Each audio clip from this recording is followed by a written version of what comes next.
ओम शांति। ओम शांति। आज गीता जयंती की सबको बहुत बहुत मुबारक हो, बधाइयाँ हो। गीता जयंती अर्थात गीता का जन्म। और ये गीता का जन्म भगवान के श्रीमुख से। कितना सुंदर ये भाव है। गीता शब्द का भाव है भगवान का गाया हुआ मधुर गीत।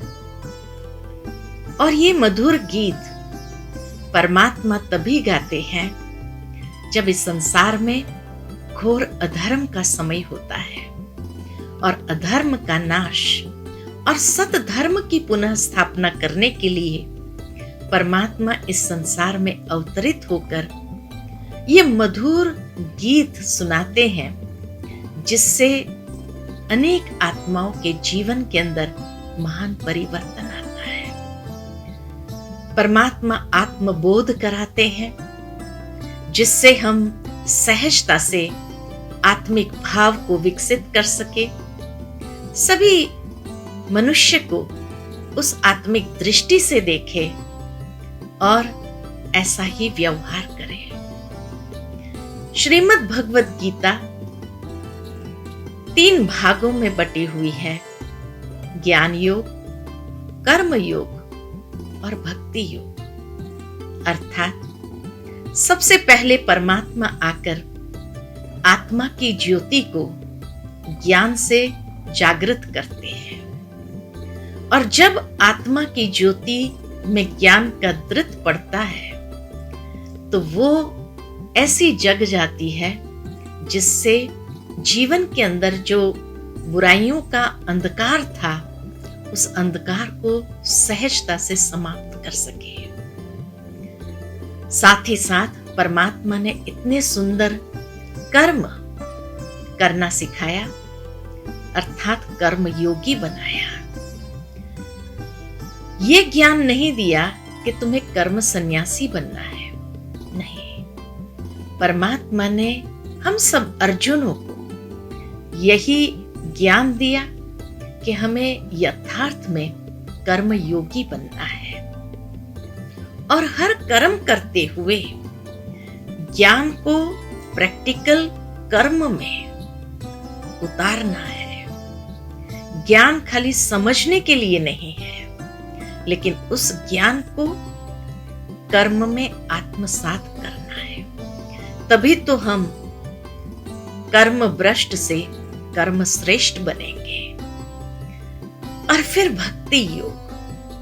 भक्ति माना ईश्वर के साथ बहुत सुंदर मधुर मिलन का अनुभव करना, उस प्रेम में समा जाना, जिस तरह मीराबाई की भक्ति थी और आज के मनुष्य की भक्ति है। दोनों में अंतर अगर देखे तो यही अंतर दिखाई देगा कि मीराबाई उस प्रभु प्रेम में समा जाती थी, खो जाती थी। ठीक इसी तरह जब व्यक्ति के जीवन में ज्ञान का प्रकाश आता है, कर्म श्रेष्ठ होने लगता है, तो कोई भी कर्म बंधन उसको खींचता नहीं है और सहजता से ईश्वर से निस्वार्थ प्रेम का संबंध जोड़ते हुए उस परमात्मा प्रेम में समाना सहज हो जाता है, जिसको ही गीता में कहा कि हे अर्जुन, मन को मुझ में लगाओ, मन मना भव।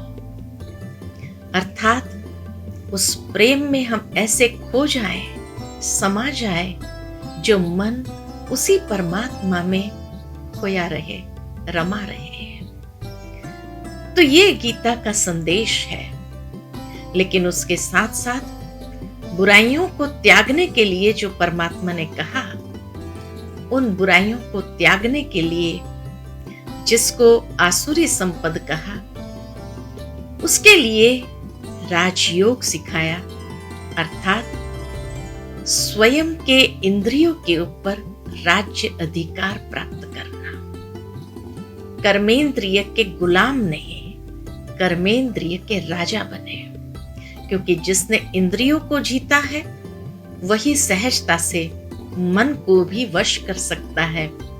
और ऐसे मन को वश करने की प्रेरणा भगवान ने इस मधुर गीत के द्वारा हम सभी को दी है।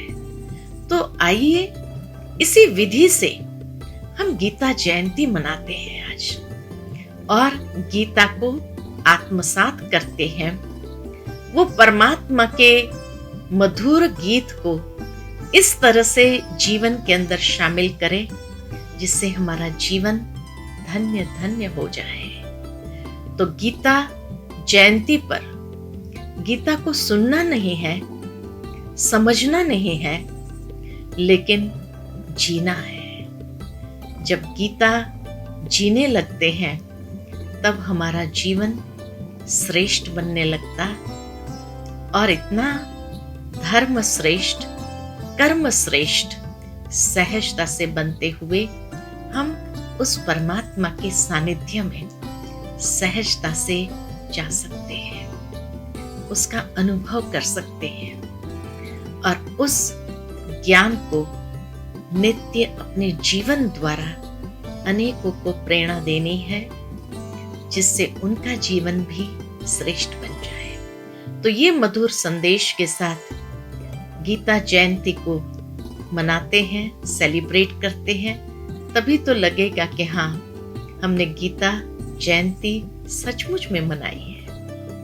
इन्हीं शब्दों के साथ ओम शांति, ओम शांति।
साधूनां विनाशाय च दुष्कृतां विनाशाय